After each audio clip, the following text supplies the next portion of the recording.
A atau B ni dia mewakili berpuluh-puluh ribu daripada perkataan Quran. Dia lebih kurang 40% perkataan Quran diulang daripada itu. Sebab saya dah buat uji kaji dan dapatan saya daripada saya mentatihkan anak-anak kita yang nak ke Mesir, nak ke Syria, nak ke Jordan, nak ke Maghribi. Saya tatihkan mereka baca kitab.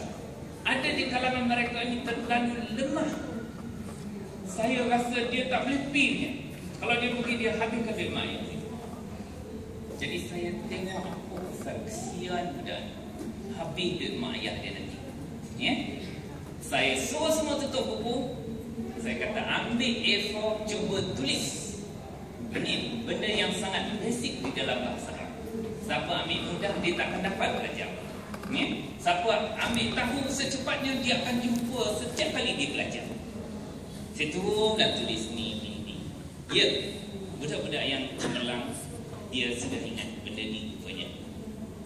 Budak yang saya tengok bermasalah sangat, rupanya yang basic ni pun dia tak ingat. Sedangkan kalau dalam kaedah yang kita ajar, kalau tuan-tuan belajar, kami bagi tempoh 2 bulan saja untuk tuan-tuan ingat semua ni.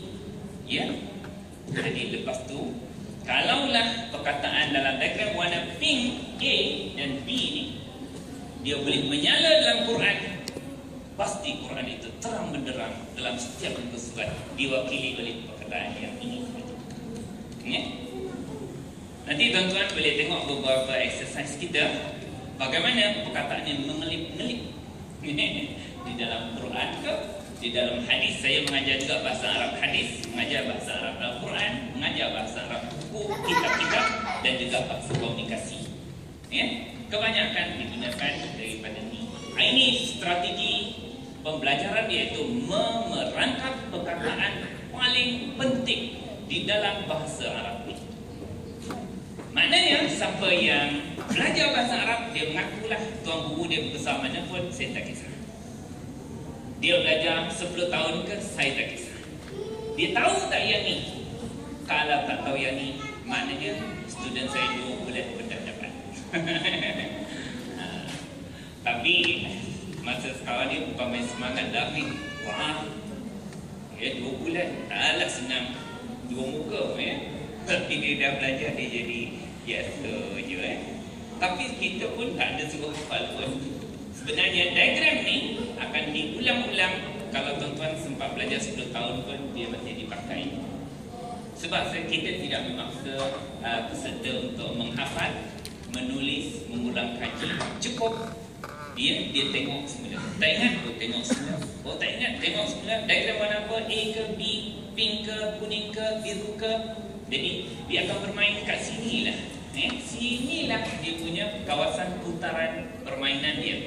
Iaitu kita kata belajar bahasa Arab, cara mudah dengan teknik permainan diagram. Kalaulah benda ni berulang-ulang, dengan sendiri dia akan teringat. Itu kaedah. Menghafal satu kaedah, itu kaedah cepat tapi sakit. Lepas tu dia cepat lupa. Yang paling penting, objektif dia ingat.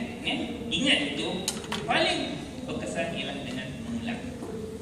Paling bagus mengulang secara tak sengaja. Macam mana? Pembelajaran kita memang semuanya berlaku secara tak sengaja. Dia ini akan jadi terserempak, terpaksa-paksa tengok. Ingat tak ni? Tak ingat. Tengok lagi. Ingat tak? Tak ingat. Sampai 3 bulan tak ingat. Lama-lama dia pun jadi teringat. Tak ingat jadi teringat secara tak sedar. Jadi sebab perkataan tu berulang. Jadi tuan-tuan dan puan, ini yang menyebabkan bahasa ini akan jadi mudah. Sebab yang diulang secara kerap di dalam Quran, di dalam hadis atau kitab-kitab hanyalah di sini.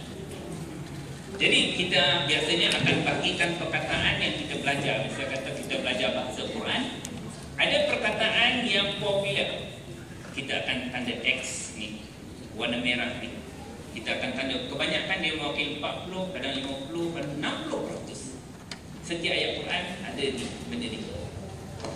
Okey. Yang kedua, perkataan yang tidak perlu diterjemahkan, saya akan tandakan X. Right. Sebab apa? Sebab bahasa Melayu pun sama. kitab, rasul, nabi, imam, zakat, itu tak payah nak terjemahkan sampai buku-buku dan tulis lagi. Tak payah, adakan saja right sebagai bahasa kita. Kemudian kita akan jumpa kategori ketiga, iaitu kategori kita yang dah bermain dengan bahasa Quran ni. Nanti kita akan jumpa perkataan tu berulang-ulang. Dia tak ada dalam ni, tapi dah biasa. Allah akan sebut banyak tentang alam kita, langit, bumi, bintang, angin, api, air, Rasul, Nabi. Itu benda-benda berulang begitu, akhirnya tak payah terjemah. Kebanyakan orang belajar tahu. Satu, yang keempat, iaitu perkataan yang kita kena tulis makna dan bagi tanda. Itu perkataan yang kita tak tahu. Itu je yang sebenarnya yang susahnya. Yang susah tu, Ustaz pun kadang-kadang tak mau kena tahu.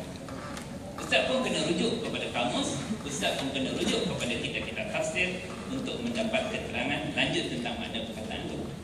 Macam itulah pembelajaran kita. Okey, tuan-tuan dan puan-puan, potensi orang Melayu sangat besar untuk belajar bahasa Al-Quran ni. Pertama, sebab mereka sudah boleh baca Quran. Mereka membaca Quran dalam bahasa Arab, berwirid, berdoa, berzikir, solat, masuk pula marhaban, semuanya dalam bahasa Arab. Habis dah, bibir itu sepatutnya pasang, kepala dia penuh dengan bahasa. Okey, kedua, lebih 1,700 perkataan Melayu yang kita ulang sebut, rupanya dia daripada bahasa Arab. Saya seronok tengok perkataan tu bila saya dapat bagi tahu.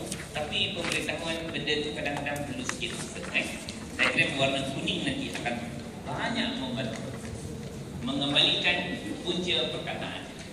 Tapi dia ajar lewat sedikit. Okey, yang ketiga, bahasa yang berulang-ulang sebenarnya. Ini bukan potensi orang Melayu. Siapa-siapa nak belajar bahasa Arab, dia memang kena maklum ni. Memang kami yang dulu belajar, saya belajar daripada tingkatan 1 sampai 6 atas. Lepas tu di Al-Azhar 4 tahun, lepas tu Al-Baqarah 4 tahun, lepas tu balik mengajar. Sekarang ni dah 15 tahun mengajar. Memanglah dapat, tapi benda tu tidak dipelajari secara berstrategi. Yang sebenarnya benda tu boleh dapat cepat, tapi kita lalu je macam biasa. Yang tu yang kadang-kadang lambat. Saya suka juga bawa anak-anak murid saya yang muda-muda tu, bawa masuk kelas saya.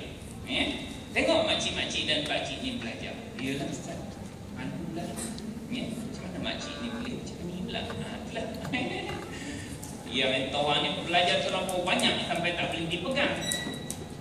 Sedangkan kaedah kita ini mengajar orang yang tidak dikejar dengan apa-apa silibus, terfokus, dan akhirnya yang ini akan membantu mempercepatkan penguasaan kita. InsyaAllah, saya nak tunjukkan kepada tuan-tuan dan puan-puan kaedah 3-5.